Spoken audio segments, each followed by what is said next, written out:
All right, so as a tradition, हम हमेशा last topic जो कवर हुआ था वो रिवीजन से स्टार्ट करते हैं. तो to start off today session, we'll quickly go through all the formulas that we derived yesterday. तो कल के सेशन में if you remember, we started off with vertical circular motion. हमारे पास एक पार्टिकल है और ये पार्टिकल जो है it is tied to a string. String का एक end it is in your hand, other end has a mass. उसको आप वर्टिकल सर्कल में घुमा रहे हो. Then we thought of finding out speeds, energies and equations at these three different points. हमको A, B और C, upper most, lower most और mid point पे speed, equations and of course energies find करने थे. तो obviously हम अभी derive नहीं करेंगे क्योंकि कल ये ऑलरेडी हमारा हुआ है. But just a quick revision. A point पे, टॉप मोस्ट पॉइंट पे V was under root of RG. Lower most point पे 5RG और इन दोनों के बीच में मिड पॉइंट पे you had this as under root of 3RG. Okay, so mid point पे आपके पास था अंडर रूट ऑफ 3RG. उसको डी पॉइंट बहुत था शायद, so whatever it is, I don't remember names, but it is okay. तो D point पे speed आता है under root of 3RG. Okay, तो ये इक्वेशंस थे. देन ऑब्वियसली ए फाइंड करने के लिए आपने टेंशन यहाँ पे 0 कंसीडर किया था. और जब ए पॉइंट पे पार्टिकल होगा, tension TA was downwards, mg was downwards. मतलब TA plus mg was providing necessary centripetal force. तो आप इसको लिख सकते हो TA equal to mv square by r minus mg. और लोएस्ट पॉइंट पे tension TB is in the upward direction whereas mg was in the downward direction. तो यहाँ पे लिखने के लिए आप लिख सकते हो TB minus mg is equal to mv square by r. मतलब TB equal to mvb square by r plus mg. Right, तो ये इक्वेशंस हमने कल डिराइव किए. देन ऑब्वियसली हम लोगों ने पोटेंशियल एनर्जी, काइनेटिक एनर्जी और total energy at each point find किया था. टोटल तो सबके लिए सेम ही था. Yes, 5/2 mRG. यहाँ पे भी और मिड पॉइंट पे भी, everywhere it was the same because total energy is a conserved quantity. Constant quantity होता है. हाईएस्ट पॉइंट पे, ए पॉइंट पे पोटेंशियल एनर्जी था क्योंकि ये हाइट जो है ये था r plus r, radius plus radius, diameter that is 2r. तो mgh होता है पोटेंशियल एनर्जी, तो 2mgr आएगा. Okay, kinetic energy will be half mv square, half m और v square is rg, half mrg. और अगर याद नहीं हो तो फिर डायरेक्टली भी कर सकते हो. कैसे, how can you do it? अभी टोटल पता है, पोटेंशियल पता है. What is total energy? Kinetic plus potential. तो काइनेटिक क्या आएगा? Total minus potential. तो वैसे भी कर सकते हो. तो हाफ mgr. राइट, टोटल याद है, पोटेंशियल आपने इजीली फाइंड किया, दोनों को सबट्रैक्ट कर दो, you get kinetic. Okay, then at point B this was 0. तो फिर अभी ये सॉल्व करने की जरूरत है क्या? नहीं, क्योंकि दो, अगर पोटेंशियल 0 है तो kinetic is equal to total. At point D at point D, D का डिस्टेंस कितना है रेफरेंस से r, तो mgr, स्पीड कितना आया था √3 rg, और √3 rg था, लेकिन you remember kinetic energy is half mv², तो 3rg m/2, तो 3/2 mrg। तो यू नो एवरीथिंग, हमने कल एक लेक्चर में जो सीखा वो पहले 5 मिनट में, it is all on this slide. एक लास्ट चीज that you need to know is difference in tension between highest, lowest and highest point, 6 mg, right, good. तो ये पूरा का पूरा वर्टिकल सर्कुलर मोशन का एक लेक्चर का समरी है। If you know all this, you will be able to solve any question related to this particular topic. Remember, mass tied to a string. जब mass tied to a string की बात होती है, मतलब जब रस्सी ले रहे हो आप, तो string के लिए ऊपर there need to be some minimum velocity so that the particle can perform circular motion. मतलब टेंशन की वैल्यू 0 नहीं हो सकती। अगर ऊपर टेंशन 0 हो गया तो सर्कुलर मोशन नहीं होगा, it will be a linear motion. Linear motion मतलब उसमें directly this mass will fall under gravity, सीधा नीचे आ जाएगा बिकॉज ऑफ ग्रेविटेशनल फोर्स। तो what is important is vertical circular motion का case number 1, mass tied to a string. If there is a mass tied to a string, then at the topmost point, velocity cannot be 0. अगर velocity 0 होता है तो circular motion perform नहीं होगा। Good? Velocity 0 नहीं हो सकता। 0 है क्या? नहीं, तो नहीं हो सकता। क्या 0 हो? नहीं होना चाहिए। Velocity 0 नहीं होना चाहिए, इसलिए tension की value approximately हमने 0 लिया था। We said tension at highest point in the string should be slightly above 0. It cannot be 0, right? क्योंकि टेंशन 0 हो गया तो वेलोसिटी 0 हो गया, सिंपल है वो। Okay, good. This is quite confusing, I know, इसलिए मैं बार बार रिपीट कर रहा हूं। टेंशन 0 नहीं होना चाहिए, लेकिन हम बोलते हैं कि tension should be slightly greater than 0। Slightly greater मतलब कितना ग्रेटर? मेरी मर्जी, 0.0001 ले सकता हूं मैं। तो अंडर दैट कंडीशन हम मिनिमम वेलोसिटी फाइंड करते हैं। Minimum velocity of the particle mass tied to a string so that it continues to perform circular motion should be this, half rg हो गया, अंडर रूट तो गए, no circular motion. तो ये जो आपको va की वैल्यू मिली है, this va value is required for the particle to perform circular motion. उससे कम मतलब नो सर्कुलर मोशन, राइट? तो कौन सा होगा वो डिपेंड करेगा। सर्कुलर नहीं होगा तो क्या होगा? इलिप्टिकल होगा क्या? That will depend on the velocity values. Good. ये बार बार स्ट्रेस करके बोलने का रीजन ये होता है that when you go to next topic, so this is case B of vertical circular motion. हमने यहाँ पे सिर्फ स्ट्रिंग की जगह पे रॉड लगा दिया। So rod is something like this, okay, और इस रॉड के ऊपर एक मास है। अब टेंशन तो 0 होगा नहीं क्योंकि रॉड है। आपको पता है रॉड क्या है? रिजिड होता है। What is rigid body? What do you mean by rigid body? If you know solids, ठीक है। जिसको नहीं पता, let me go into details of it. Rigid body मतलब क्या? Rod is a rigid body. Rigid body मतलब solid होता है। सॉलिड में पीरियोडिक अरेंजमेंट होता है ऑफ आयंस, एटम्स और मॉलिक्यूल्स, वो सब बाद में देखेंगे, that is not important. Important is जो एटम्स या मॉलिक्यूल्स या आयंस है सॉलिड के, they are at fixed distance from each other and under the application of any amount of force, जितना लगाना है उतना फोर्स लगा दो, ये डिस्टेंस चेंज नहीं होगा, that is a rigid body.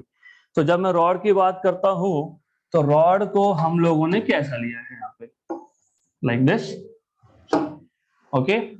इसके ऊपर मास रखा है, तो उसके ऊपर मास रखा है, राइट? तो टेंशन हमेशा रहने वाला है वहां पे। You cannot say tension equal to 0 now, okay.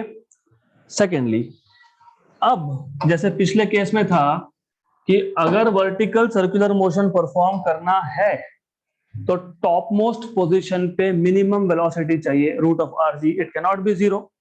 यहाँ पे वैसा कुछ नहीं है। यहाँ पे क्योंकि रॉड में टेंशन जीरो नहीं हो सकता, मतलब ऊपर टॉप मोस्ट पॉइंट पे, ए पॉइंट पे अगर वेलोसिटी जीरो हो भी गया, even in that case the particle will be able to perform circular motion because tension cannot be zero.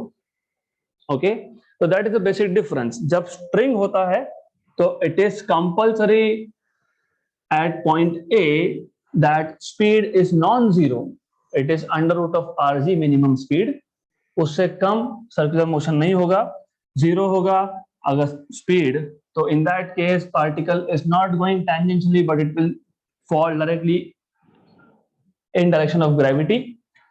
Rod के केस में since it is a rod है तो टेंशन जीरो नहीं होगा। पहले स्ट्रिंग में टेंशन जीरो हो सकता था, यहाँ पे टेंशन जीरो नहीं होगा। टेंशन जीरो नहीं होगा मतलब सर्कुलर मोशन परफॉर्म करने के लिए टॉप मोस्ट पॉइंट पे वेलोसिटी जीरो है तो भी फर्क नहीं पड़ता। Okay, now our task again is to find out what is the speed at lowest point B and at midpoint D। तो वही करना है यहाँ पे। But in this case we are not going to write down equations। हमको equation नहीं लिखने, TA equal to mv square by r minus mg plus mg। No, we just need to know in case of rod and a mass attached on one of its end to perform vertical circular motion, what should be values of speed। तो highest point पे speed की value हम लोग zero ले सकते हैं। Okay, अब speed की वैल्यू जीरो है तो फिर kinetic energy, potential energy, total energy. Okay, इतना इन डिटेल आपको नहीं है but it is good to discuss this.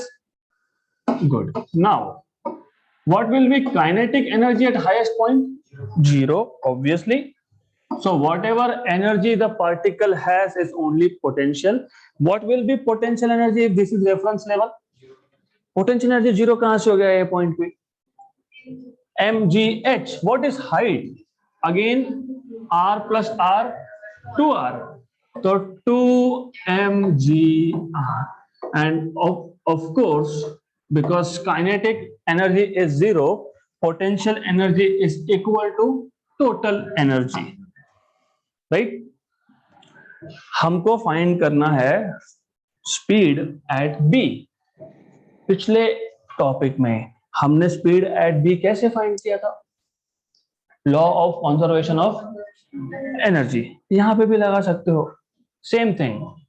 तो you will say total energy at B is equal to total energy at A. Total energy at B is half mvv square kinetic plus potential is zero, क्योंकि B point कहां पे है? Ground level पे, reference level पे, तो zero. Whereas total energy at A is zero because kinetic is zero plus only potential, so 2mgr, correct? तो now half mvv square equal to 2mgr, m cancel, ये 2 वहां पे shift कर दिया तो vb square will be equal to 4mgr, मतलब m गया, ठीक है, okay, 4gr, this is speed 4gr। तो vb कितना मिलेगा आपको? Root of 4gr, under root of 4gr, which means 2 under root of gr। तो b पे speed is 2 under root of gr। Good। तो what is kinetic energy? half m vb square, vb क्या मिला? Square क्या मिला vb का? 4gr। How do you find out kinetic energy? kinetic energy is equal to half mv square. What is v square? 4gr. 4gr 1 जा 2 जा कितना आ गया 2mgr.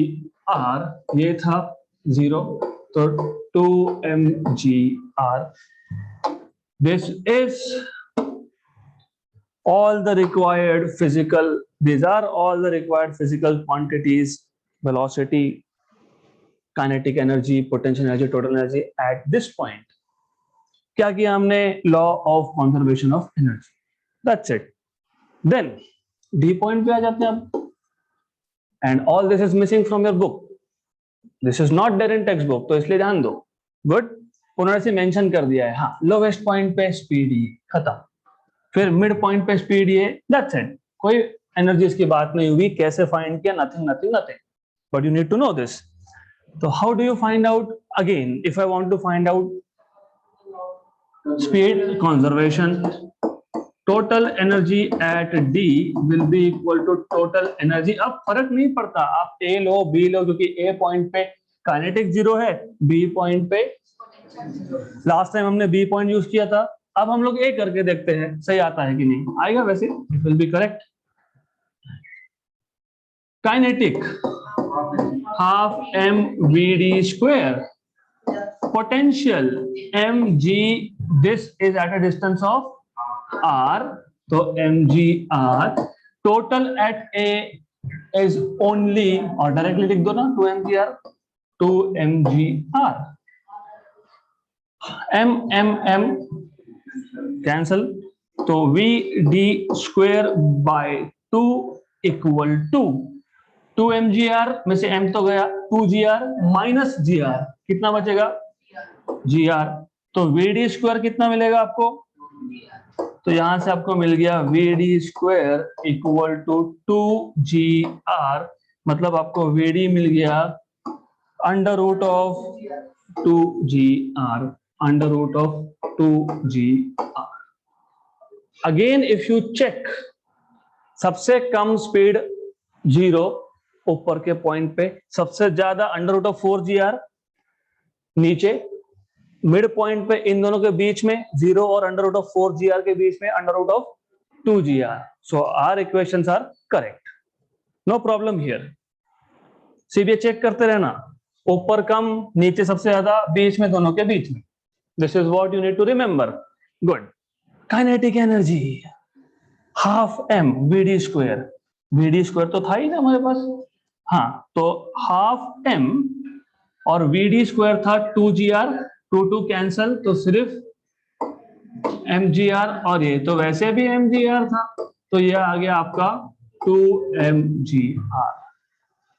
So this is all about vertical circular motion of a mass which was attached to one of the free ends of a rod, not a string. ये rod की बात हो रही है यहाँ पे, स्ट्रिंग की नहीं. स्ट्रिंग के इक्वेशंस अलग होंगे, रॉड के अलग होंगे. तो जब क्वेश्चन सॉल्व करोगे तो पहले क्वेश्चन पढ़ लेना, स्ट्रिंग बोला है क्या या रॉड है. ओके, मोर और लेस कॉन्सेप्ट्स आर सेम. जैसे बताया मैंने, सबसे कम तो ये मिनिमम वेलोसिटी का पॉइंट होता है, ये मैक्सिमम का होता है, ये इंटरमीडिएट होता है. यहां पे भी पिछले टॉपिक में भी exactly same concept, not equations. Equations you have to solve. तो पिछले केस में हमने ऊपर टेंशन 0 लेके सॉल्व किया था, तो VA equal to under root of RG आया था. यहां पे हम बोल रहे हैं फर्क नहीं पड़ता, टेंशन 0 होगा ही नहीं यहाँ पे, तो वेलोसिटी 0 हुआ तो भी चलेगा. Even then the particle will perform circular motion. तो हम बोल देंगे ठीक है VA इज 0, तो VA 0 मिल गया. तो फिर बाद में करना क्या है? Just keep applying conservation of energies, right? As an assignment, self check assignment, not I will, self check assignment. यहां पे total energy at D equal to total energy at B लिख के सॉल्व करके देखो, and you should be getting exactly the same equations again. Okay, good. Are we good? तो इसको लिखना कैसे है? Nothing. Consider a rod of some length L. Mass M is attached to one of the free ends of the rod, and this rod is made to perform vertical circular motion via through the other free end, right? हो गया. At the highest point, since rod is a rigid body, tension cannot be zero, but even if velocity of the particle of mass m is zero at the topmost point, the particle still performs vertical circular motion. Therefore, VA equal to 0, which means, next step, therefore kinetic energy, which is half mVA square, it is also 0. Potential energy is 2mgr. कहां से आया ये mgh? h क्या था a point के लिए? 2r. तो this distance was 2r. ये सब नोट्स में आएगा, but I want you to try on your own. Rectification बंद. थोड़ा ट्रांजिशन में प्रॉब्लम होता है, प्रॉब्लम तो होगा, अभी तक आदत थी तो छोड़नी पड़ेगी आदत को. समझ गया ना? सिस्टम समझाओ, लिखना शुरू करो. हो गया ये पहले ए पार्टिकल का, ए पोजीशन का हो गया. To find out speed at point B, we can use law of conservation of total energy. Okay, no linear momentum conservation, no angular momentum. Linear momentum 11 में था, एंगुलर मोमेंटम इसके बाद आएगा. Okay, we are still not talking about angular momentum, हमने अभी तक introduce ही नहीं किया है. According to law of conservation of energy, total energy at B equal to total energy at A. Solve करो. Similarly, total energy at D at A. Solve करो, and you get all the required equations. So that's it. Now we are coming to a very interesting topic. Well, by the way, according to your books, आपके लिए सिर्फ एक case है. Only this is what you are supposed to discuss. But then I want you to know this also. क्या फर्क है? First of all, this case is vehicle on a convex over bridge. अब पहले convex क्या, concave क्या, ये पता होना चाहिए. अभी convex shape होता है, हमेशा convex lens की बात करते हो क्योंकि lens का shape वैसा है, इसलिए convex lens बोलते हैं उसको. तो you can have something like this, curvature. मैंने अंदर से देखा तो bulge outside दिख रहा है, तो अंदर से देखा मतलब A से देखा तो मेरे लिए ये सरफेस हो गया कॉनकेव. मैंने बाहर से देखा तो ये हो गया convex. Good. So not to have any kind of confusion, जब हम लेंस रे ऑप्टिक्स की बात करते हैं तो हम इस शेप को बोल देते हैं कॉनकेव. क्यों? कहां से देख रहा हूं मैं? My glass is again curvature, है ना. ये लेंस जो है, ये लेंस कर्व्ड है ना. और हम ह्यूमंस, अगर आई डिफेक्ट है, you should know which I defect. दूर का नहीं दिखता है तो क्या, पास का नहीं दिखता तो क्या? दो है, एक मायोपिया, एक hypermetropia. So you should check by yourself now. By the way, चश्मा पहना है तो फिर हम लोग यहीं से देखने वाले हैं ना. Of course we are going to look from this. तो हम क्या बोलेंगे इसको? कॉनकेव. और कॉनकेव लेंस मतलब माइनस पावर. तो जिसको -2, -3, -1.5 है, उन सबको दूर का नहीं दिखता अच्छे से. गुड. तो हम यहां से देखते इसलिए बोलते हैं ये कॉनकेव है. Okay, good. तो जब आप एक सिस्टम के अंदर से देख रहे हो तो ऐसे शेप को कॉनकेव बोलते हैं. अब take example of over bridge. अभी ओवर ब्रिज के नीचे से जाके देखेंगे हम, हाँ कॉनकेव है. तो we are from standing on it, तो हम ऊपर से देखेंगे तो उसको कॉन्वेक्स ही बोलने वाले हैं. तो डू नॉट गेट कंफ्यूज, क्योंकि क्या होता है एग्जाम में ऐसा क्वेश्चन आ गया, derive equation for let us say normal reaction of a vehicle on a convex over bridge. तो कॉन्वेक्स ऐसा सुन के ऐसा ड्रॉ कर देते, दैट इज कॉनकेव. ये कॉनकेव है क्योंकि इन एनी केस आप ब्रिज के नीचे नहीं जाने वाले हो. If your vehicle is there, you are going to perform this motion और you are going to perform this type of motion, one of this, right. तो डिफरेंस पता होना चाहिए आपको. सो यहाँ पे कॉन्वेक्स इसलिए बोला है क्योंकि आप इस कर्वेचर के ऊपर से एनालिसिस कर रहे हो. Good. Now as I told you, according to your syllabus books, but of course JEE needs CET, हमको थोड़ा डिटेल चाहिए इसलिए हम डिटेल में देखने वाले हैं. आपके सिलेबस के अकॉर्डिंग ये व्हीकल टॉप पे होना चाहिए। ओके, मैंने जनरल स्टार्ट किया। हमको ब्रिज क्रॉस करना है तो हम सीधा उड़ के तो जाएंगे नहीं यहाँ पे, we have to follow this path. So let us see what happens at any point on this path. By the way, bridge convex हो, ब्रिज कॉन्केव हो, when the vehicle is on convex or concave bridge, it becomes part of circular motion. And circular motion के लिए क्या चाहिए? वही story. The story keeps on repeating again and again. So I will draw a fresh diagram. It is just a reference. So let me draw a convex over bridge. इतना ज्यादा curvature होता नहीं है, it is just to show components of forces. Well, हमारा vehicle it is somewhere over here. Good, then if you compare again, जो भी पिछले topics हमने किए थे, क्या किया था हमने? फोर्सेस, वापस फोर्सेस। अब अगर व्हीकल यहां पे कहीं पे है, which are the forces acting? mg weight always acts at centre of mass, इसलिए वो सेंटर से दिखाया जाता है। दूसरा, नॉर्मल रिएक्शन। मैं नॉर्मल रिएक्शन को थोड़ा सा एक्सटेंड कर रहा हूं intentionally, and I am taking it more और less towards centre of curvature. Okay, तो mg एंड नॉर्मल रिएक्शन, अभी उन्होंने r बोला है, मुझे n बोलना है, doesn't matter. Normal reaction is always normal to the surface in contact. ये हो गया आपका centre O। Then I will draw a vertical line here, something like this. तो ये जो एंगल बनेगा, this is semi vertical angle again. Good. अगर ये एंगल थीटा है तो डेफिनेटली ये एंगल भी थीटा होगा। अब ये mg है। अब going back to the case of tracks, banking of road. Banking of road में हम लोगों ने mg के कंपोनेंट्स नहीं किए थे, सम केसेस में किए होंगे, बाकी में नहीं किए होंगे। एनीवेज, इंपॉर्टेंट ये है कि कब आपको कंपोनेंट्स नॉर्मल रिएक्शन के करने हैं, कब आपको कंपोनेंट्स mg के करने हैं। यहां पे this curvature is part of circle. Circle मतलब सर्कुलर मोशन, सर्कुलर मोशन मतलब सेंट्रीपिटल फोर्स, सेंट्रीपिटल फोर्स मतलब टुवर्ड्स सेंटर। तो mg का अगर मैं कंपोनेंट करता हूं तो एक कंपोनेंट जो है वो टुवर्ड्स सेंटर जाने वाला है, तो इसलिए मुझे mg के कंपोनेंट्स करने पड़ेंगे यहाँ पे। तो ये आ गया mg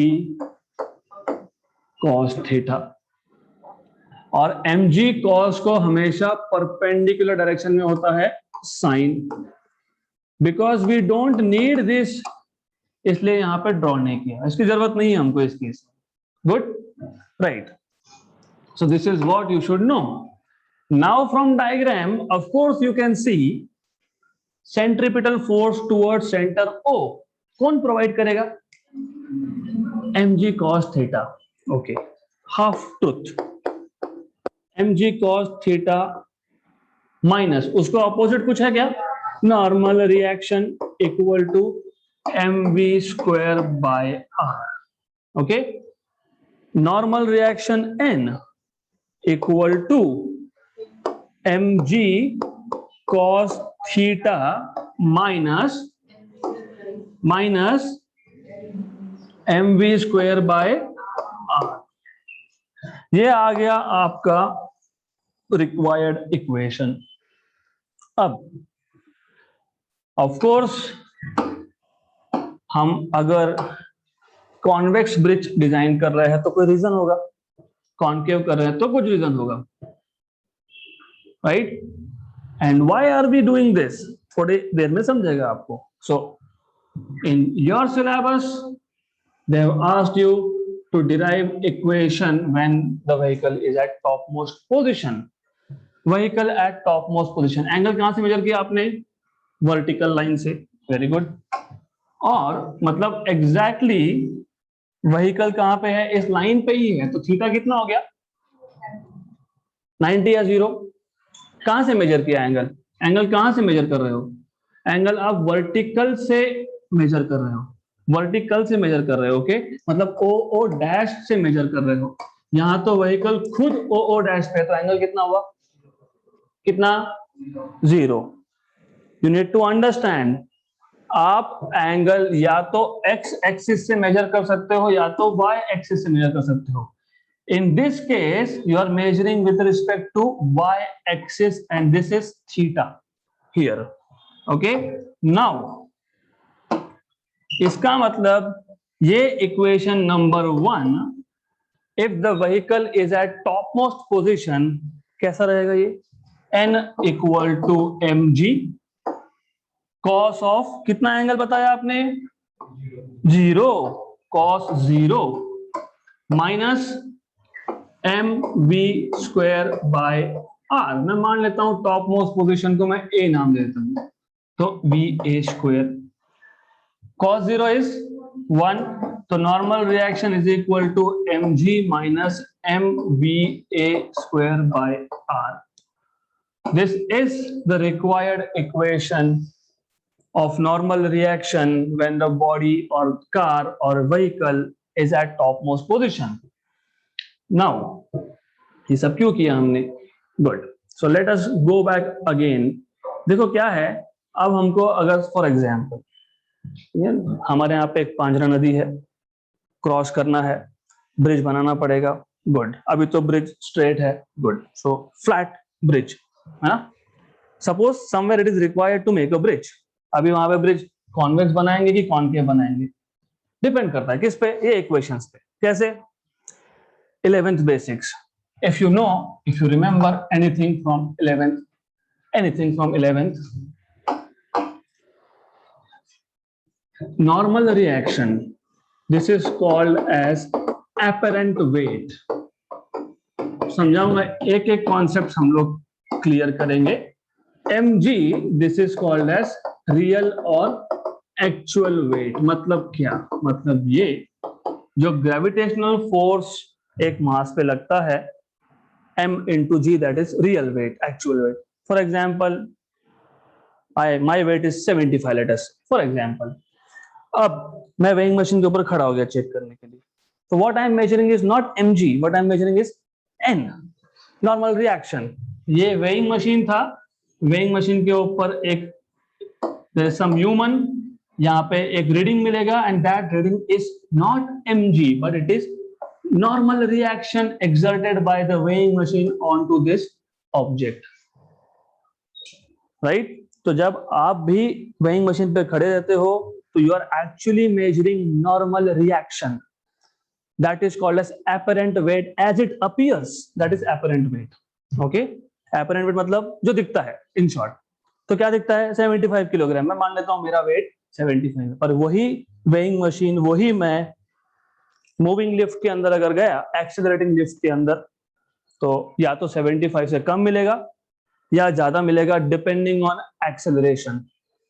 लिफ्ट ऊपर जा रहा है कि नीचे जा रहा है, स्पीड कांस्टेंट है कि नहीं है. अगर स्पीड कांस्टेंट है तो 75 का 75 दिखेगा.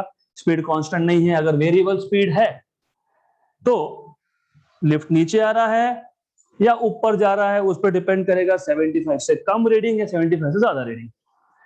तो what you should understand now, बाद में JEE नीट में प्रॉब्लम होगा otherwise, n is what you measure in reality, apparent weight, and real weight is mg. If, as I told you, weighing machine, person both at rest, तो n equal to mg. ये तो आपने पहले भी किया है. एक टेबल पे एक ब्लॉक है, ब्लॉक का वेट mg, नीचे नॉर्मल रिएक्शन n, फिर आप बोलते हो n equal to mg. वही है ये सब. Good, right, excellent. तो ये पता होना चाहिए. नाउ मेरे पास अगर ऐसा एक इक्वेशन आता है, n equal to mg minus something something, ये समथिंग है, जीरो नहीं है ये, and n equal to mg plus something. What does this two equation mean? इसका मतलब क्या होता है? apparent weight equal to actual weight minus something. मतलब apparent weight जो है वो real weight से कम अपीयर होगा, करेक्ट, और यहाँ पे ज्यादा अपीयर होगा. That's it. This is what you wanted to know. Look at this equation. Vehicle का वेट है mg with all the goods, 4-5 लोग बिठाए हैं, माल भरा हुआ है, सब मिला के mg actual weight. Normal reaction is mg minus something, मतलब apparent is less than actual weight. जब हमको एक व्हीकल को ब्रिज क्रॉस करवाना है, of course we want that to feel lighter. Heavy होगा तो ग्रेविटी के अगेंस्ट जाने में प्रॉब्लम होगा, ज्यादा पावर कंजम्पशन होगा, ज्यादा डीजल पेट्रोल लगने वाला है वहां पे. इसलिए हम लोग कौन सा ब्रिज बनाते हैं फिर? कॉन्वेक्स. अगर मैं कॉनकेव बनाता तो in this case, even though it is out of scope of the syllabus for state board, but it is good to discuss that as well. So समझेगा डिफरेंस आपको, and that will not appear in your notes. वो notes में से नदारत रहने वाला है. It is not going to be there. ये है आपका कॉनकेव ब्रिज. सेंटर कहाँ पे है? यहाँ पे. व्हीकल कहाँ पे है? Here. तो I will draw a line from center passing like this. This is vertical axis. This angle is theta. Normal reaction n is over here. mg is over here. ये थीटा तो ये भी theta, तो ये mg cos theta. गाड़ी को क्या करना है? सर्कुलर मोशन परफॉर्म करना है. क्या चाहिए? सेंट्रीपिटल फोर्स चाहिए. सेंट्रीपिटल फोर्स कहाँ होता है? टुवर्ड सेंटर होता है. टुवर्ड सेंटर कौन सा फोर्स है? Normal reaction minus mg cos theta. This will provide mv square by r. Good. तो n will be equal to mg cos theta plus mv square by r. अब मान लेते हैं कि ये व्हीकल यहाँ पे आ गया, मतलब एंगल कितना? 0. एंगल 0 मतलब normal reaction n equal to mg plus mv square by r. Apparent weight is greater than actual weight. इसका मतलब गाड़ी को ज्यादा पावर कंजम्पशन होगा वो ब्रिज क्रॉस करने के लिए. गुड. तो that is why your text book is discussing only this, because there is a reason behind this. May be आप लोग 12th के बाद सिविल इंजीनियरिंग के लिए जाओ. सिविल इंजीनियरिंग के लिए जाओगे तो फिर obviously you have to do this kind of stuff. बना दिया concave bridge. Good. Because you did not know this, तो ये पता होना चाहिए आपको, right? So again, let us quickly repeat it. Circular motion एक ही चीज करनी है. ऑब्जेक्ट है जो या तो कंप्लीट सर्कुलर मोशन परफॉर्म कर रहा है, हॉरिजॉन्टल होगा या वर्टिकल होगा, या part of circular motion perform कर रहा है. करना क्या है? वो कहीं पे भी होगा. जब मैंने देखा मुझे यहाँ दिखता है वो. So when I saw this vehicle, ये बी पॉइंट पे था. तो बी पॉइंट पे फोर्सेस कौन से एक्ट होते हैं? mg डाउनवर्ड्स और normal reaction normal to the surface in contact. Now because it is a part of circle, of course centripetal force is required. कहीं से तो मिलेगा, तो कहां से मिलेगा वो देखना है. दिस एंगल इज थीटा, तो दिस एंगल इज थीटा, तो mg की दो component, mg cos, mg sin. mg sin is absolutely no use to us यहाँ पे, इसलिए दिखाते भी नहीं. So you will not see this in many books. तो what we see, mg cos theta is towards the center, उसको oppose करने वाला नॉर्मल रिएक्शन. तो mg cos minus normal reaction is providing you necessary centripetal force.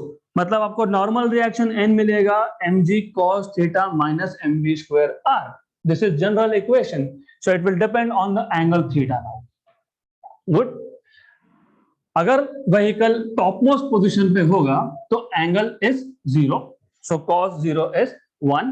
So you have mg minus mv square by r, which means normal reaction is less than real weight. मतलब apparent weight is less than actual weight, right? तो अगली बार से ये सुनोगे apparent is less than actual, समझ लेना n equal to mg minus something. Something यहाँ पे mv square by r है, right? Similarly, if you had a convex, a convex है, concave. If you have a concave bridge, in this case apparent weight is greater than actual weight, मतलब mg plus something ऐसा आएगा. Are we good? Easy topic था बहुत. Good. So this is supplementary, which is not for state board but for JEE NEET. So this is supplementary topic for you. ये वही है. So finally let us solve one question now. So by the way, that is end of circular motion. तो rotational dynamics में दो parts थे, एक था circular motion, फिर rotational motion. तो rotational motion अब इसके आगे start होगा, circular motion का theory खत्म. So let us do some numericals now. Example 1.4, 1.1, 1.2, 1.3 हमारा हुआ है last sessions में. So merry go round, मैंने इसका भी diagram बताया था. What is merry go round? Easy. There is an axis, there is some vertical rod, horizontal rod, sorry. उस पे यहाँ पे hanging rods होते हैं जिसके नीचे horses लगाए होते हैं, घोड़े, right? ये rest का position है. This is at rest. When this axis starts rotating, तो ये जो vertical rods है, they experience a centrifugal force. They go away. So they go away. Like this. When they go away, they make some angle theta. तो यहीं पे वो बताया है सब फिगर में. Okay, good. तो क्या है, एक वर्टिकल रॉड है, हॉरिजॉन्टल रॉड है. हॉरिजॉन्टल रॉड के दो एंड्स पे लूजली अटैच्ड दो और वर्टिकल रॉड है जिसके नीचे चेयर या फिर वो घोड़े जैसा कुछ लगाया होगा, राइट? जब this vertical axis starts rotating, ये जो वर्टिकल रॉड ए डैश और बी डैश था, they start experiencing centrifugal force, so they will go away, right? They will go away, making some angle, again semi-vertical angle. This is what you should know. This is merry-go-round basically, right? So a merry-go-round usually consists of a central vertical pillar. ये है central vertical pillar यहाँ पे, this one. Okay, let me change color. This is central vertical pillar. Central vertical pillar. Good. At the top of it, there are horizontal rods. At the top, there are horizontal rods. So this one and this one here, horizontal rods. Okay. आगे, which can rotate about the vertical axis. So this green colored horizontal rod, ये rotate हो सकते हैं about vertical axis, which is in red. At the end of horizontal rod, there is a vertical rod fitted like elbow joint. Elbow joint. Okay, इसलिए मैं ऐसा बता रहा था, because this is elbow. Elbow के joint जैसा मतलब flexible है. It can go away. So you have elbow joints, let us say here and here. Good. Then at the lower end of each vertical rod, मतलब इसकी बात की है अब यहाँ पे. Okay, there is a horse on which the rider can sit. तो ये horse भी बताया यहाँ पे. Good. As the merry-go-round is set into rotation, जैसे rotate होगा, this vertical rods move away from the axle. ये axle है, so they move away. So they are moving away like this, both sides, making some angle with the vertical theta. Theta. Good. The figure above shows vertical section of merry-go-round in which initially vertical rods are inclined with the vertical at 37. मतलब ये angle जो theta है ये 37 degree. मतलब ऊपर का part ये just introductory. They have just explained you what is merry-go-round. That's it. Question एक लाइन में आखिरी में. Okay? तो क्वेश्चन ये है, calculate the frequency of revolution of merry-go-round. That's it. मतलब ये क्वेश्चन है और कुछ नहीं था. बाकी पूरा सिर्फ आपको समझाया है कि what is merry-go-round, उसका स्ट्रक्चर क्या होता है, blah blah blah. So let us not go into this. So given is this, right? But given is not only this. Why not only this? Because if you look at diagram, there is hidden information. Which 21 meter? 21 meter. And this is 2.1. 21 is how many feet? 65 feet. So 2.1 है ये. So it is not 21 anyways. So it is 2.1 meter. This is 1.5 metre, मतलब ये distance भी 1.5 है basically. So this is 1.5 metre. Good good. आपको क्या find करना है? Frequency. So you are suppose to find out frequency. By the way, इसको मैं h नाम दे देता हूं क्योंकि ये हॉरिजॉन्टल डिस्टेंस है। तो लेट अस से h 2.1 metre and also this is in accordance with your text book notation. ये 1.5 कौन सा डिस्टेंस है? ये वर्टिकल। तो इसको मैं बोल देता हूं v। तो v कितना? 1.5 मीटर, राइट। फाइंड क्या करना है? Frequency. Well, if you have not understood what is frequency, frequency का मतलब 1 अपॉन टाइम पीरियड, लेकिन उसका रियल मतलब इतना है कि एक सेकेंड में पार्टिकल कितने बार मोशन परफॉर्म कर रहा है। फॉर एग्जांपल, मेरे पास एक पार्टिकल है जो एग्जैक्टली एक सेकेंड में एक चक्कर काटता है, मतलब 1 rotation 1 revolution in 1 second, right. हो सकता है दूसरा पार्टिकल है जो थोड़ा स्लो है, उसको 2 सेकेंड लगते हैं एक राउंड कंप्लीट करने में। टाइम पीरियड इज 2, तो frequency is 1/2। What does that mean? Half rotation in a second. हो सकता है और एक है जिसको 3 सेकेंड लगते हैं टाइम पीरियड, तो frequency is 1 by time period, मतलब 1/3, मतलब 0.33, मतलब 0.33 रिवोल्यूशंस पर सेकेंड। ओके, आप नॉर्मली भी ये normally day to day life में भी यूज करते हो सब frequency. If someone of you, अगर आप में से कोई फ्रीक्वेंटली ट्रैवल करता है तो आसपास के लोकेशंस पे जाना होगा, तो फिर एक गाड़ी मिस हो गई तो फिर बोलते हैं डोंट वरी, हर 1 घंटे में गाड़ी है। What does that mean? Frequency is 1। हर आधे घंटे में गाड़ी है, फ्रीक्वेंसी इज 2, राइट। गुड। तो आपको यही फ्रीक्वेंसी, मतलब ये घोड़ा एक राउंड कितने टाइम में कंप्लीट करेगा, यही पूछा है आपको basically. Okay, 1 upon time, how many revolutions पर सेकंड बाय दिस हॉर्स और human sitting on that horse, anyways, right. तो फ्रीक्वेंसी कैसे फाइंड करेंगे? What formula will you need? Formula कौन सा लगेगा यहाँ पे? सबसे पहले, क्या ये सर्कुलर मोशन है? यस। किसका? घोड़े का। Okay, right. तो उसका रेडियस भी आपको दिया है r। उस r में से इतना पार्ट है h, क्योंकि ये सीधा सीधा यहां से आ रहा है 2.1, so this is directly up to this is h। ये this, how you find out this? That is a task here. How you find out this particular distance यहां से यहां तक, क्योंकि रेडियस क्या था? From XL up to that point। तो उसमें से h तो मिल गया, हाँ, लेकिन कैसे फाइंड करेंगे? r पता है क्या? नहीं पता है, तो r माइनस h बोल के, no you do you know what is r? No, so you can not say r minus h। I know it is r minus h। Trigonometry, sine theta equal to opposite side upon hypotenuse. अगर cos theta use किया तो हाँ, फायदा है क्या? नहीं, क्योंकि theta का क्या चाहिए?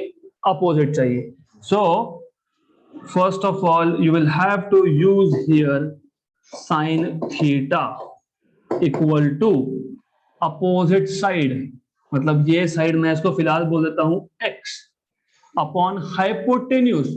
और हाइपोटेन्यूज को क्या बोला था हमने? v। तो x equal to v sine theta. तो ये जो डिस्टेंस है, this distance is v sine theta. Theta कितना? 37। साइन 37 दिया होगा, ये दिया है यहाँ पे। So they have given you sine 37, look 0.6। तो ये आपके पास आ गया v was 1.5, sine 37 is 0.6, sine 37 is 0.6, 15 6 90, तो 1.5 into 0.6 0.9, तो ये डिस्टेंस आ गया आपके पास 0.9। तो फिर r which was h plus v sin theta, ये कितना आएगा? ये था 2.1, और v sin थीटा कितना फाइंड किया आपने? 0.9, 0.9 दैट इज 3 मीटर। तो radius of circular motion 3।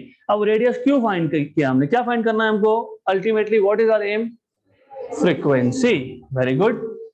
So ultimate aim was to find out frequency, but I have calculated R because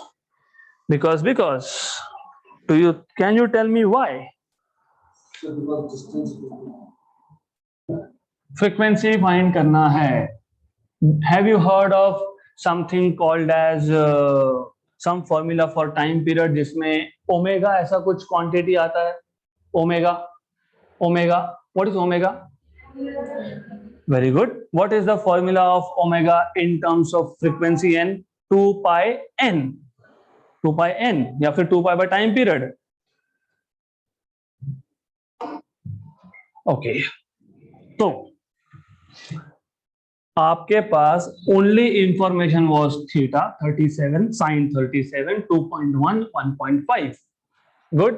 Other than that, have they given you something? No. सिर्फ g की value pi square लेना है, इतना बोला है आपको. That's it. Clear? और find करने के लिए बोला है आपको frequency. Is there anything else given to you? No. तो how do you find out frequency? कैसे फाइंड करेंगे frequency? You need to have some more information. कैसे करोगे? How? Time period is 2 pi r upon v. Time period t is 2 pi r. Distance upon speed. Good. Well, so you can write this as, of course मैं direct लिख देता तो भी चलेगा. ये मतलब ये, क्योंकि यहाँ पे आप आर ओमेगा डालोगे, आर आर कैंसिल करोगे. Okay, good. 1 upon frequency is time period 2 pi by omega, right? ये तो मैंने पहले ही बताया आपको. Omega is 2 pi n. Good. No result. हमें क्या चाहिए? हमें n चाहिए. n चाहिए तो यहां से आप n equal to, you can find out n equal to omega by 2 pi. The point is omega कहां से मिलेगा? I am going to make you think. इतना इजी नहीं मिलने वाला यहां से. How do you find out omega? Equations are correct by the way. How do you find out omega? Again you need to read question carefully. अच्छे से देखो, एकदम अच्छे से देखो इस क्वेश्चन पे. Is there something else given to you? Look at this question and if you can find out some other information.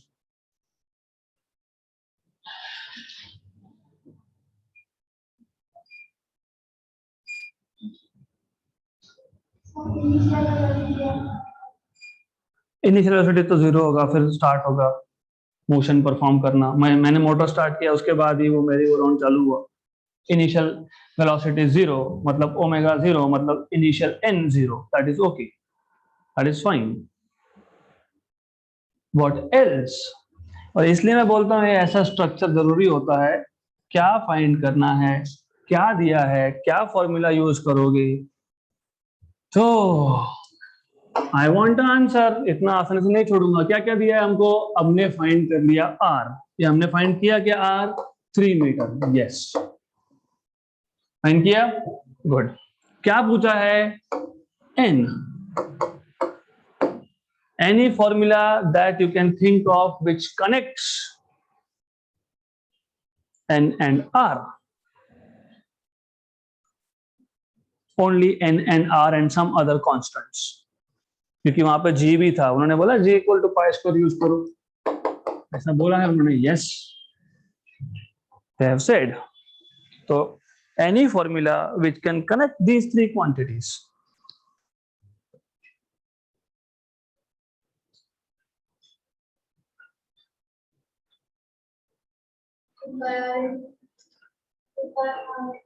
Two pi r n. What is 2 pi r n? Which quantity? ये आपका omega 2 pi n. And this is omega. This is omega, of course. 2 pi n, 2 pi by time period. How do you find out omega?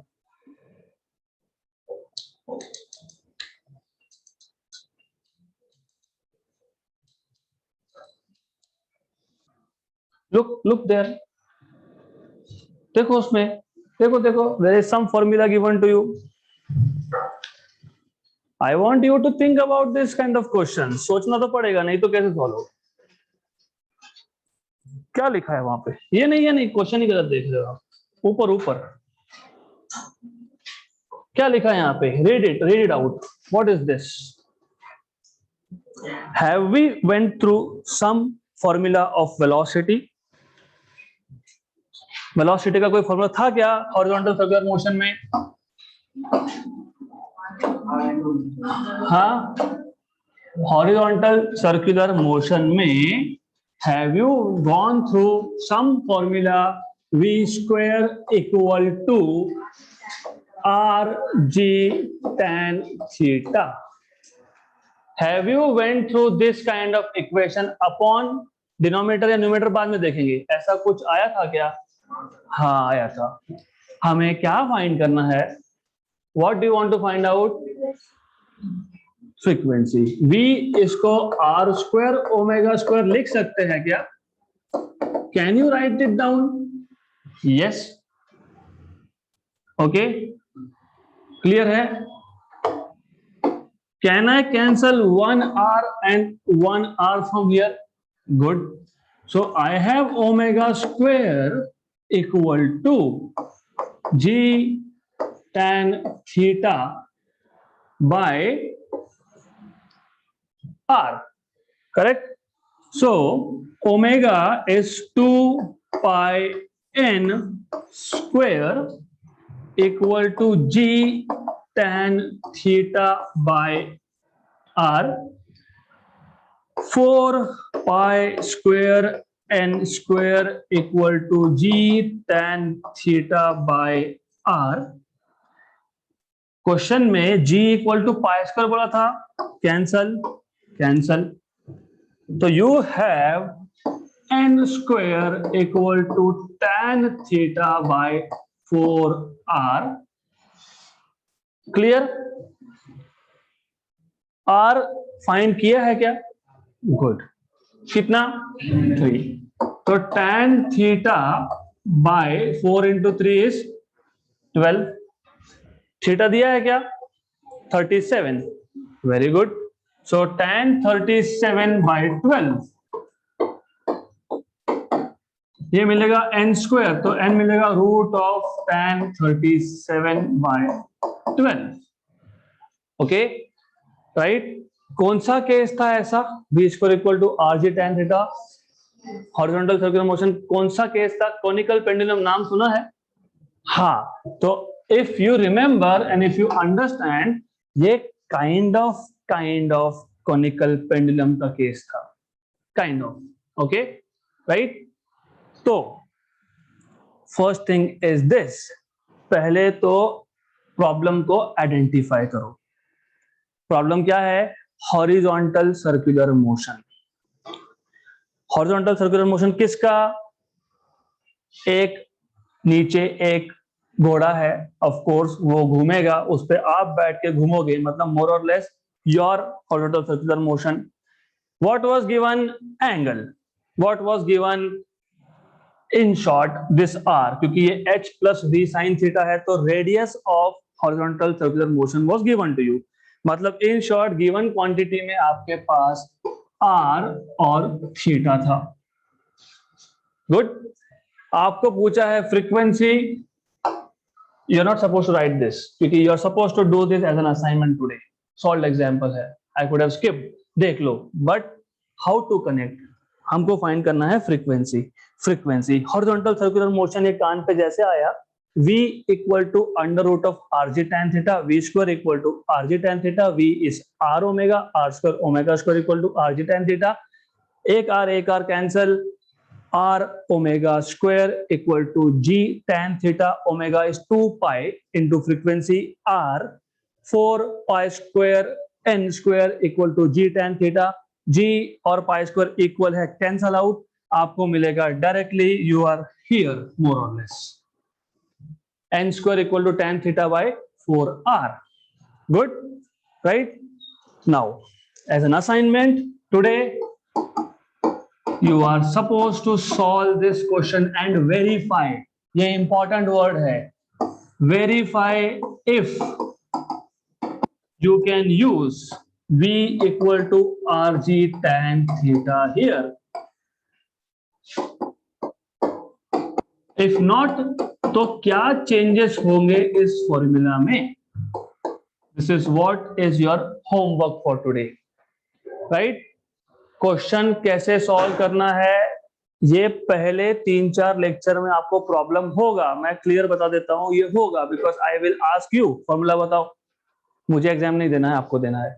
Horizontal circular motion मतलब कौन सा formula? Under root of, फिर वो conical pendulum हो, वो circular track पे गाड़ी हो, आरजी टैन थीटा। ओके, क्यों? क्योंकि पोटेंशियल एनर्जी हमेशा रहता है constant because height always remains constant with respect to ground. Vertical circular motion में formula is more or less similar but not same.